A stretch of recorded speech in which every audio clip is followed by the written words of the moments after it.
El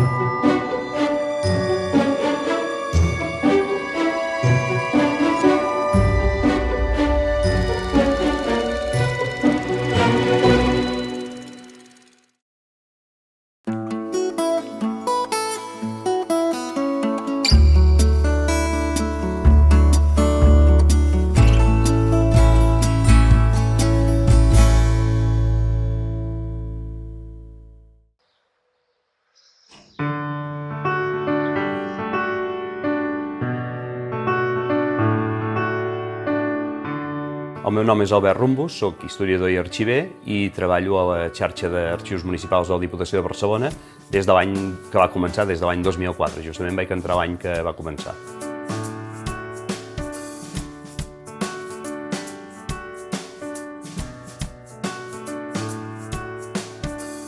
Ser arxiver itinerant no deixa de ser arxiver, és a dir, el mateix que qualsevol arxiver, amb la diferència que cada dia treballes en un lloc diferent. Vol dir, en el meu cas que treballo en 32 municipis, doncs 32 realitats diferents, 32 alcaldes i alcaldesses, secretaris, administratius, persones de suport.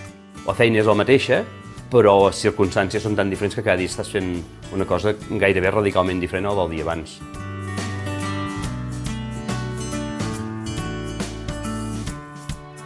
La feina consisteix bàsicament en que seria en aquests moments molt suport a l'administració electrònica, doncs, degut als canvis legislatius que hi ha hagut i als canvis de paradigma, però a més doncs, continuem fent transferències encara i tractament arxivístic, de documentació en paper, atenem consultes internes tant de personal de l'Ajuntament com externes, d'historiadors, investigadors i de particulars en general.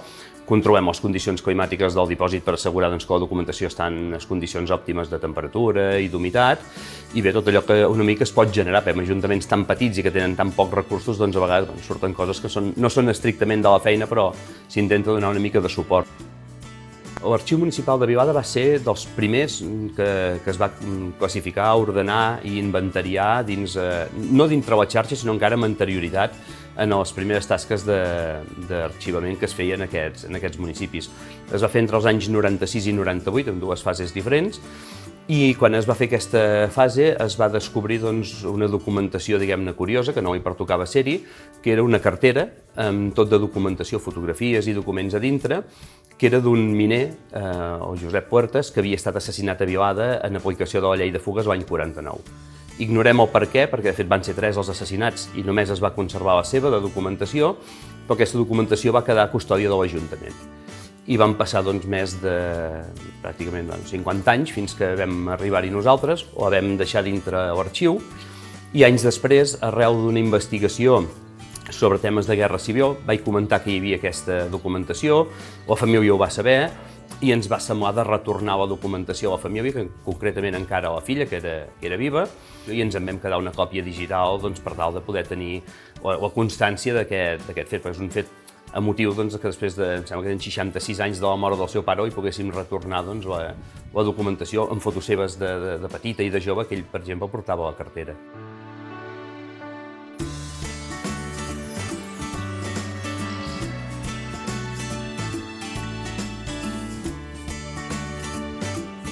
Hola, Josep. Albert, bon dia. Bon dia, què tal? Ha anat bé el viatge? Sí, tot en ordre? Molt bé, sí. Tinc coses per pujar després. Sí, jo també. Després ens mirarem el llistat de coses, tu suposo que també en tens d'altres. Sí. I parlem. Mirem després el més urgent, el conveni del SAS i del Macià. Hauríem de mirar de desencallar-los per poder penjar l'inventari i fer la difusió. Sí. Vaig parlar amb les filles d'en Macià fa pocs dies i estaven contentes d'haver fet el gest de la donació. Vam haver de parlar entre germans, però estaven molt contentes. Aquell petit patrimoni, que és petit, però passa a l'arxiu i d'alguna manera veuen que és una manera de tornar-ho al poble.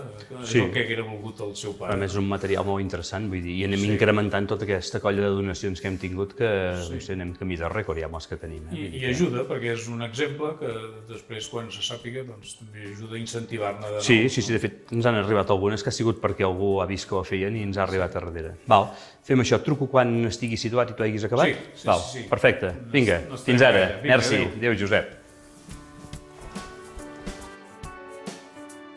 La situació de l'Arxiu Municipal de Súria en el moment que hi vam arribar des de la xarxa d'arxius no era una situació caòtica, com a vegades en altres indrets, però sí que era una situació complexa perquè hi havia molt material que no formava part de l'arxiu, molta documentació que estava repartida en les diferents unitats administratives de l'Ajuntament i que calia tractar, ordenar, classificar, inventariar i posteriorment transferir a l'arxiu. Hem aconseguit un inventari molt complet, un catàleg fins i tot d'obres que s'està treballant, i en total em sembla que portem com uns 25.000 registres a l'inventari, que és un èxit total per un municipi d'aquestes dimensions.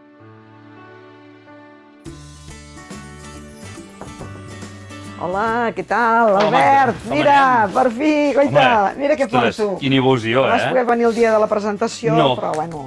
No hi vaig poder ser. Home, aquest és per tu, Molt bé, moltes gràcies. Perquè... Són 2 anys de feina, això, De molta feina, ja ho saps tu.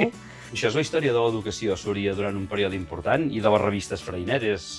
A partir d'ara, el tema de referència per agafar a partir d'aquí, Jo vaig començar amb la idea de fer un reportatge per la revista El Salí, d'aquí a Súria, del Mig Cardener, i el primer que vaig venir a fer va ser consultar els padrons per identificar els nens, nenes, nois i noies que havien escrit aquí, que són 85. Déu-n'hi-do. He recuperat una part de la història que estava silenciada, mig amagada, i que ha quedat palesa perquè no s'oblidi. La història que no s'explica es perd i estic contenta de que l'hagi pogut recuperar. No, i de fet jo crec que és un homenatge als mestres que van patir el que van partir, el senyor Civit i companyia.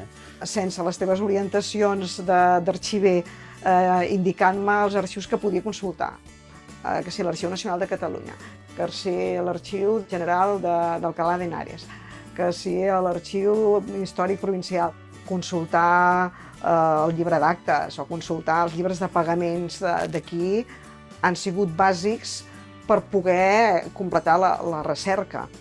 Doncs escolta, moltes felicitats, Doncs felicitats, una part també compartides amb tu per haver-me ajudat amb la recerca. Gràcies. Estic molt agraïda. L'Arxiu Municipal de Súria, dels que gestiono personalment, és el que hem tingut durant aquests 15 anys més donacions. Ara crec que estem sobre les 20 i escaig, per tant és més d'una donació a l'any. Totes aquestes donacions són importants perquè una mica l'Arxiu Municipal, a banda de ser el conservador dels fons municipals pròpiament, no deixa de ser una mica el referent del patrimoni documental del municipi. Llavors, tota aquesta documentació que ingressa a l'arxiu és part de la història del municipi que es recupera, que es conserva, que es preserva, que es difon i que es posa a disposició d'investigadors i d'estudiosos. Hem aconseguit des de donacions d'un nivell petit, però per exemple un llibre de notes d'una família del segle XVIII, hem aconseguit macrodonacions que ens expliquen gairebé la història de Súria, com per exemple la de la fàbrica de Cal Jover, que en total s'ha transformat en 80 metres lineals de documentació, i la d'Alfons Juncadella, que en aquest cas jo sempre dic que és la història gràfica de Súria durant 75 anys, és a dir, són fotografies de Súria fetes pel mateix fotògraf des de l'any 45 fins a l'actualitat, més de 170.000 negatius, més de 10.000 fotografies, 250 plafons.